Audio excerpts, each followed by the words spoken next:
أهلا بيكم برنامج الترجمة قسم اللغة الإنجليزية في التعليم المدمج بجامعة القاهرة.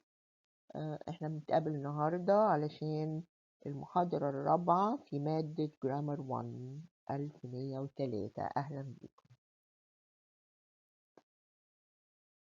طيب، there is something which we call inverted subjects and verbs. يعني ايه to invert؟ To invert يعني to change. طب invert subjects and verbs يعني put the subject in place of the verb and put the verb in place of the subject. طيب، انتوا عارفين ان في اي جملة the subject comes first، لكن there are different instances in which the verb comes before the noun or the verb comes before the subject. ابسط حاجة اللي انتوا عارفينها ومش بتاخدوا بالكم او بنقولها ان in when we have a question the verb comes first. لكن هنعرف هنا بقى ان في حالات تانية كتيرة بيجي فيها الفعل قبل الفاعل. طيب، you know that when you form a question with a helping verb اللي هو be وhave وcan وcould وwould وshould وmay وmight كل الكلام ده the subject and the verb in the sentence are inverted. Inverted in other words يعني the verb comes before the subject. يعني لما أقول he can read French، لو أنا بعمل سؤال هقول can he read French؟ he would help if you ask، فهقول would he help if you ask. You were late this morning، برضو هقول were you late this morning، ده لما بسأل سؤال. طيب، to form a question when there is no helping verb، افرضوا بقى ان انا يعني عايزه اعمل سؤال وانا ما عنديش helping verb اللي هي اللي قلناها دي اللي بنعمل بيها الاسئله وبنعمل بيها النفي. If there is no helping verb in the sentence, the verb do is used in the same tense of the verb in the sentence. بستعمل do في نفس التنس بتاع الفعل اللي في الجملة. يعني لما أقول مثلا he works in Alexandria، مش works دي is something that you do، يبقى هستعمل الفعل المساعد do. في أنهي tense؟ works is a present simple tense، يبقى هستعمله في ال present simple tense. وفي نفس الوقت I have the subject he, then the verb should agree with the subject as well.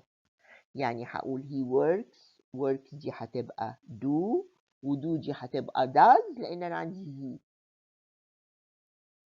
إذا كانت they work in Alexandria فهتبقى برضو do وهتبقى do علشان they، بقول they do لكن he does. طيب، يبقى does he work in Alexandria؟ He helped them with their work. طيب helped is a past tense verb، يبقى هجيب do في ال past tense فهقول did he help them with their work؟ Alright. Notice that in questions في الأسئلة بقى the subject comes between the helping verb and the verb which is always in the infinitive.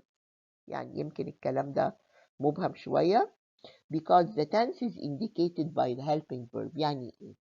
الفعل يعني أنا ما بعمل أسئلة ايه اللي بيقول لي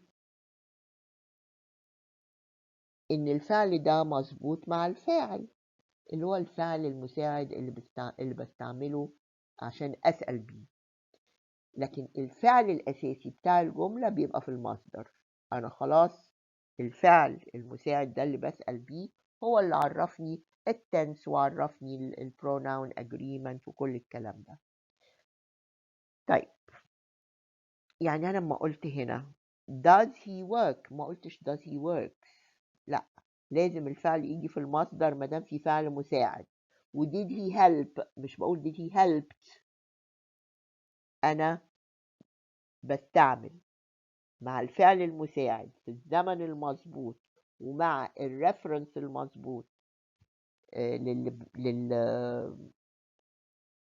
للفعل اللي بيشير إليه، بيتفق معاه، بستعمل الفعل في المصدر.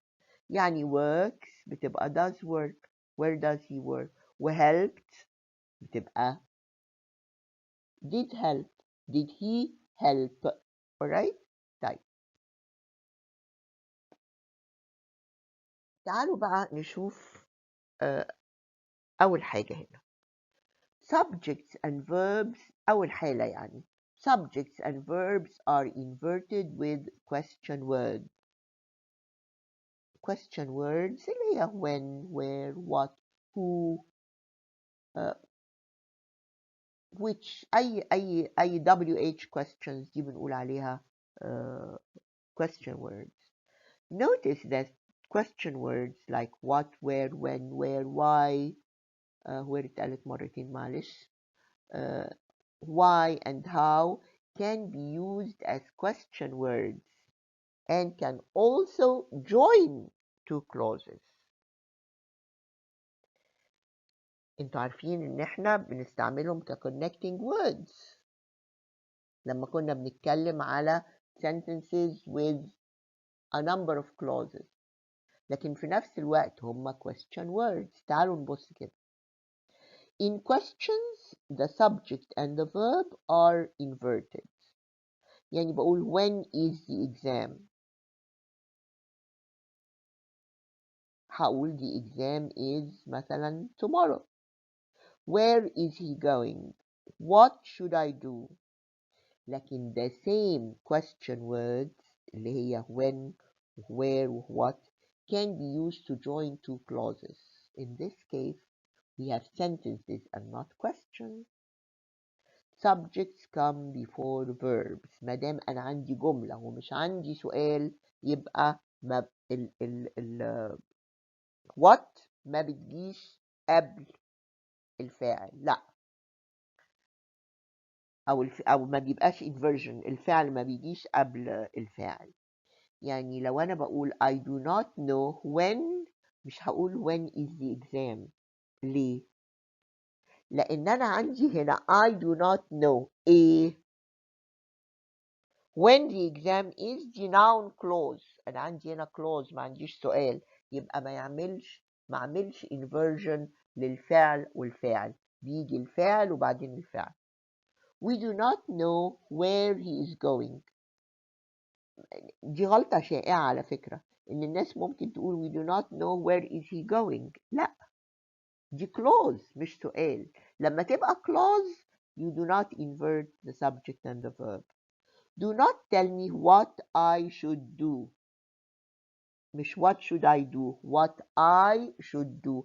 ليه؟ لأن أنا هنا ما عنديش سؤال، أنا عندي clause. في السؤال بس هو اللي ال question words دي اللي بتيجي أحيانا كرابط اللي بعمل inversion لل subject and the verb. طيب نعمل exercise دي مع بعض. Put the question words in boxes, underline the subjects once and the verbs twice, whatever. وهنقول الجملة صح ولا غلط. طيب the factory، the subject, is not certain when will the new products be ready. أنا عندي هنا سؤال عشان أقول when will the new products be ready. لا، أنا عندي clause، يبقى هقول إيه؟ when the new products will be ready. The lawyer does not understand why the client keeps the truth from him. دي صح. Why the client؟ why لأن هي هنا clause. The client subject keeps verb the truth from him. لكن افرضوا ان انا كان عندي سؤال هقول ايه؟ where ايه؟ why انا بعمل سؤال هقول طيب why the client keeps، انا عندي keeps يبقى هستعمل do. and the client is singular يبقى هستعمل ايه؟ وفي ال present simple هستعمل does. افرضوا ان انا بسأل سؤال ده خارج الجملة دي خالص، هقول why does the client keep وkeep في infinitive the truth from him. How employees can get information about their benefits. لا أنا هنا ما عنديش clause، أنا عندي هنا سؤال، يبقى هعمل إيه؟ هجيب الفاعل بعد الفعل، مش هقول how employees can get، لا هقول how can، وemployees تيجي ما بين جزئين الفعل. How can employees get information about their benefits? Where is it cheapest to spend a vacation? صح دي. Where is it؟ it هنا هي الفاعل، وانا هنا عندي سؤال، يبقى هيجي الفعل الأول. Where is it cheapest to spend a vacation? Only the doctor can tell you. How many tablets?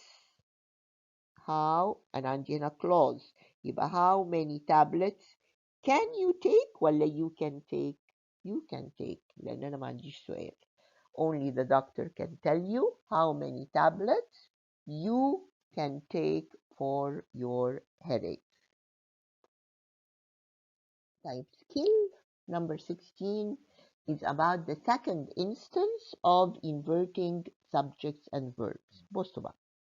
Subjects and verbs are inverted with place expressions. يعني ايه place expressions؟ احنا دايما بتقولوها وما ما بناخدش بالنا منها. احنا مش بنقول here is و there is. انا ممكن اقول here is your book وممكن اقول your book is here. طيب لكن لو جبت here في الاول يبقى here comes before، يعني when you have here at the beginning of the sentence يبقى the verb comes before the subject. Here is your book، لكن بقول your book is here إذا كان subject place expression ولا word at the end.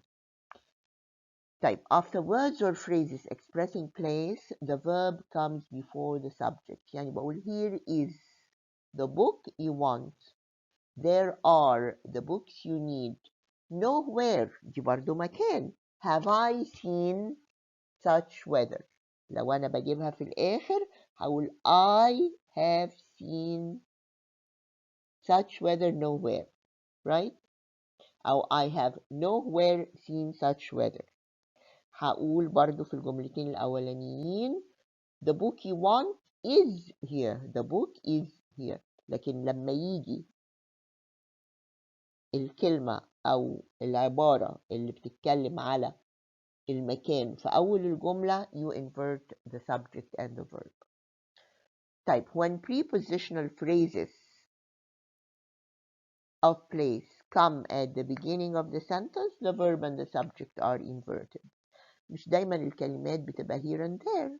يعني أي حاجة أي phrase indicating a place coming at the beginning of the sentence معناها إن لازم you invert the subject and verb. يعني لو بقول on the shelf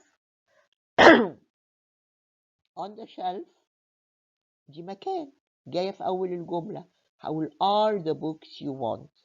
لكن لو جاية في آخر الجملة هقول the books you want are on the shelf. طيب around the corner is the flower shop مش the flower shop is، لكن the flower shop is around the corner. Beyond the mountain lies the river. Alright? يبقى with places or words of place, sorry, with words or expressions of place coming at the beginning of the sentence, the verb comes before the subject.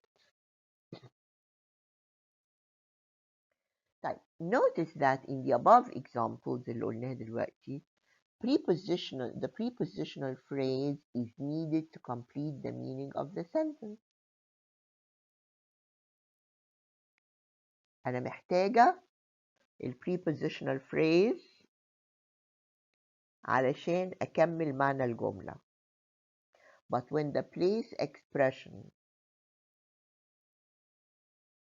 at the beginning of the sentence does not contain necessary information to complete the meaning of the sentence, the subject and the verb are not inverted. إذا ما كانتش بتقول حاجة مهمة عشان تكمل معنى الجملة يبقى ما بنجيبش الفعل قبل الفعل. طيب يعني لو أنا بقول مثلا on the shelf are many books، الجزء ده مهم عشان يكمل معنى الجملة، لأن أنا ما أقدرش أقول many books are، ما تبقاش الجملة كاملة are إيه. يبقى أنا هنا محتاجة an expression of place to complete the meaning of the sentence. لكن بصوا على الجملة اللي جاية. On the shelf I put the books I borrowed. أنا مش محتاجة on the shelf هنا، ده أنا بقول I put the books I borrowed ودي جملة كاملة. I do not need anything to complete the meaning. يبقى ساعتها هحط on the shelf وأحط comma and I do not put the verb before the subject. طيب نعمل مع بعض exercise 16. Each sentence contains an expression of place at the beginning of the sentence. طيب هنشوف بقى الجملة صح ولا غلط. In front of the desk were some chairs. In front of the desk هي مهمة هنا عشان تكمل معنى الجملة، لأن أنا مش ممكن بس أقول some chairs were. It's important, so I invert the subject and the verb. هقول were some chairs. Number 2, there a new shopping mall is in the area. أولا أنا هنا مش محتاجة there دي، أنا ممكن أقول a new shopping mall is in the area. طيب أنا عندي there يبقى هقول is دي هتيجي فين؟ يبقى there is a new shopping mall هيجي الفعل قبل الفاعل اللي هو mall. There is a new shopping mall in the area. طيب in Alibaba's cave was a treasure of gold. دي برضو صح، لأن in Alibaba's cave this is important to complete the meaning. مش هقدر أقول a treasure of gold is ولا a treasure of gold was، يبقى الجملة دي صح. To the south the jungle، لا معلش، to the south of the jungle is a river that you will have to cross. To the south of the jungle، ناقصة of معلش، to the south of the jungle is a river that you will have to cross. أنا ما أقدرش أقول a river is that you have to cross. فين؟ I need the expression of place at the beginning to complete the meaning. يبقى the verb will come before the subject. Is a river, not a river is. Around the corner is the post office. نفس الحكاية. Around the corner is the post office. جت في الأول يبقى you invert، لكن جت في الآخر you do not. أقول the post office is around the corner، لكن around the corner is the post office. طيب another problem with subjects and verbs inversion يعني is when we use negatives at the beginning of the sentence. يعني negative زي no, not, never, at no time. وبعد كده هنعرف hardly و scarcely و seldom والحاجات دي. طيب when these negatives come at the beginning of a sentence, the subject and the verb are inverted. يعني هقول not once ولا مرة did I miss a meeting at work. ما بقولش not once I missed a meeting at work. لا, not once did I miss a meeting at work. Never have I missed a meeting at work. At no time can I miss a meeting at work. طيب تعالوا نشوف السلايد اللي جاي. Certain words in English act as negative. يعني بتعمل عمل النفي. When they come at the beginning of the sentence, the verb and the subject are inverted. كلمة hardly و only once دي حاجات they do not mean never but they mean almost never. زي ما بنقول بالعربي بالكاد. بالكاد هي نفي. في الإنجليزي hardly و seldom و rarely و scarcely و only once كل الكلمات دي بتفيد النفي. إذا جت في أول جملة I invert the verb and the subject. طيب hardly ever do I miss a meeting at work. خدوا بالكم لأن أنا هنا عندي فعل miss فهستعمل do. طيب only once did I miss a meeting at work. هنا ماضي. When the negative expression is used before a subject and a verb in the middle of a sentence, they are also inverted. يعني إيه؟ I do not want to go. And neither دي negative. It's a negative expression. جت في نص الجملة. برضو هقول and neither does she. مش هقول and neither she does. أي نفي يجي الفعل قبل الفعل. I am not going nor is she. مش nor she is. nor is she. طيب نعمل exercise 17 مع بعض. Each of the following sentence contains a negative or almost negative expression. زي hardly و seldom والكلام ده. تعالوا نشوف الجمل دي صح ولا غلط. Never the man visited his native town. طيب visited دي ايه؟ past tense. ايه الفعل المساعد بتاع ال past tense؟ did.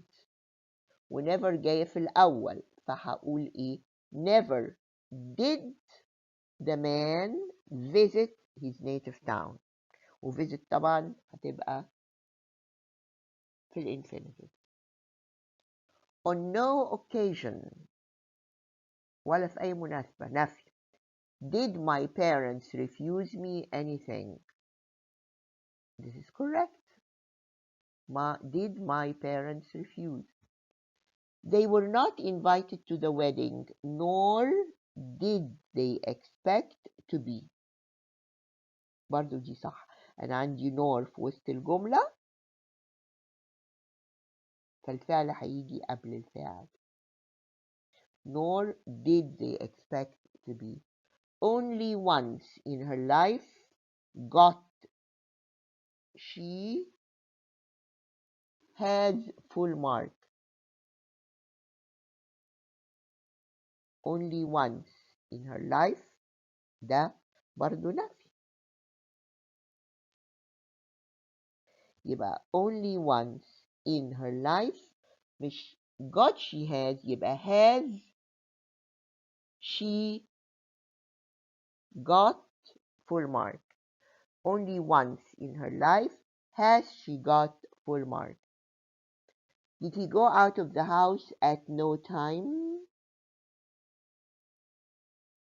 طيب دي طبعا أولا ما هيش سؤال وعندي الفعل جاي قبل الفاعل، وعندي at no time. اللي أنا محتاجاه هنا إن at no time دي تيجي في أول الجملة. يبقى at no time did he go out of the house. طيب دي حالة تانية in which we invert subjects and verbs. معلش هنا this is skill number 18. مش مكتوب 18 معلش. طيب يعني ايه subjects and verbs are inverted with conditionals؟ You remember conditionals اللي هي بستعمل if ولا should ولا had ولا were. طيب in conditional clauses where the helping verb is had, should or were، مع الثلاث أفعال دول يا had يا should يا were، the if connector may be omitted. بشيل if and the verb and the subject are inverted. طيب بقول if I had taken more time the paper would have been better. طيب had taken هنا الhelping verb هو had، يبقى ممكن أشيل if بدل ما أقول I had taken أقول had I taken more effort. يعني لو كنت sorry had I taken more time لو كنت خدت وقت أطول the paper would have been better. طيب I would come if I were able to. احنا قلنا إن يكون عندي had أو should أو were. طيب I would come if I were able to، طبعا مع الكلوز بتاعت if، فهقول إيه؟ I would come were I able to، وهيبقى معناها برضو if I were able to، لأن مادام شلت، لكن مادام شلت if هحط were في الأول. If you should arrive early start the meeting. omit if وهقول should you arrive early start the meeting. طيب نعمل exercise 18.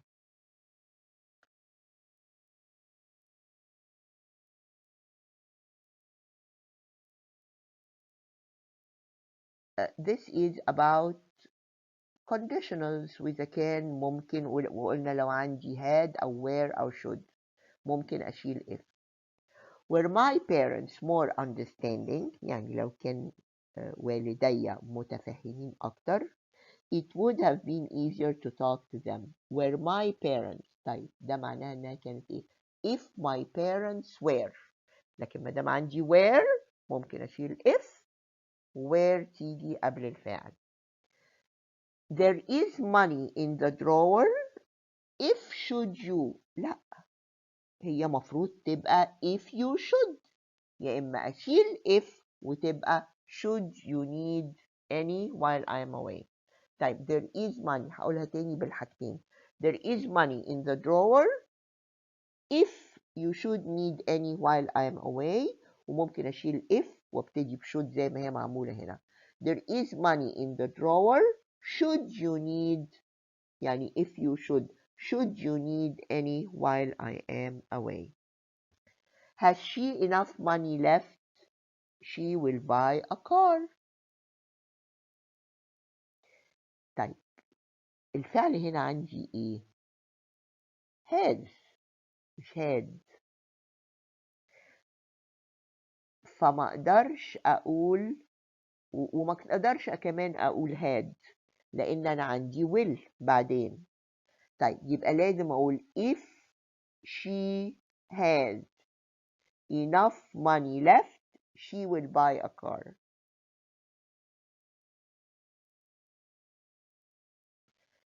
If she has enough money left she will buy a car. أنا بعمل الانفرجن ده لما يكون had بس أو should أو were. Had we known what happened دي صح. Had we known الفعل جه قبل. Had we known what happened we would have been there to help. يعني if we had known أو had we known. Inversion because there's no if. He would like to know could I change shifts with him. لا أنا عندي could. He would like to know if مفيش could I. if I could change shifts with him.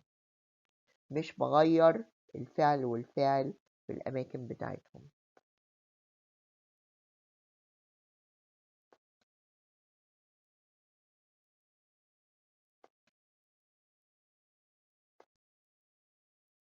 طيب آخر حالة in which you invert subjects and verbs is when you have a comparison.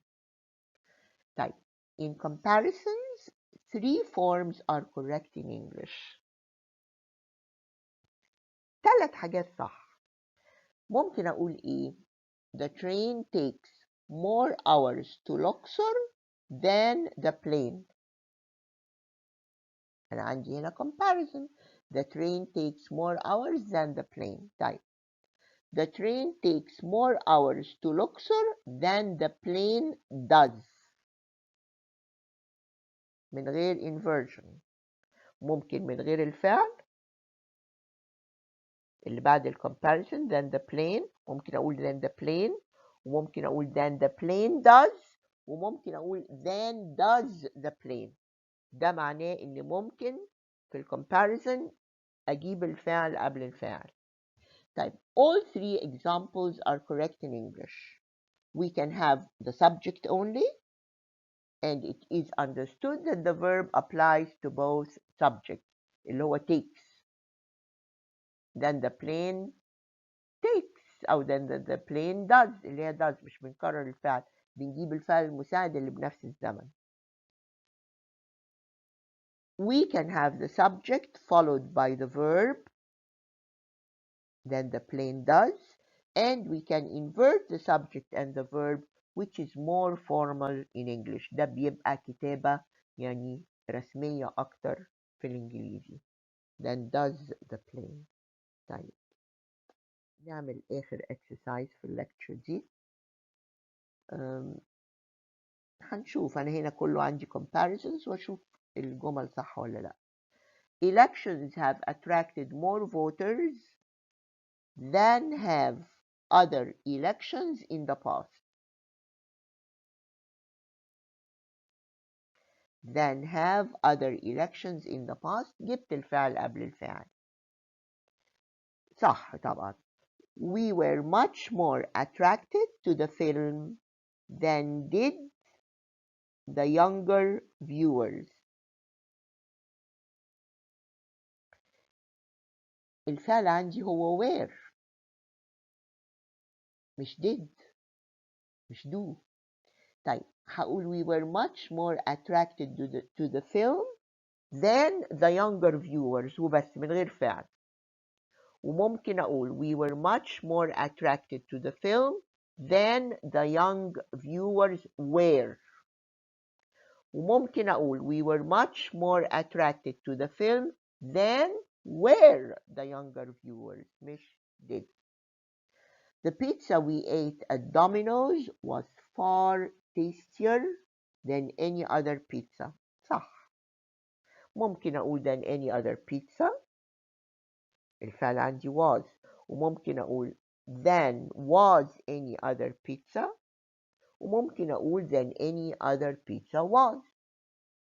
Groceries اللي هي حاجات البقالة bought at the market من السوق are far cheaper than are those الفعل في الأول are those bought at metros. Then are those bought at metros صح. وthen those bought at metros are برضو صح وبرضو than those bought at metro من غير أي أفعال صح. I am sorry that our circumstances now as bad as circumstances before. لا. I am sorry that circumstances now are as bad as circumstances before. وممكن أقول I am sorry that circumstances لا دي ما تنفعش إلا كده. I am sorry that circumstances now are as bad as circumstances before. As circumstances now. لا لازم RTD بعدها. طيب alright, that ends our 4th lecture. We meet again for lecture 5 inshallah. Thank you very much.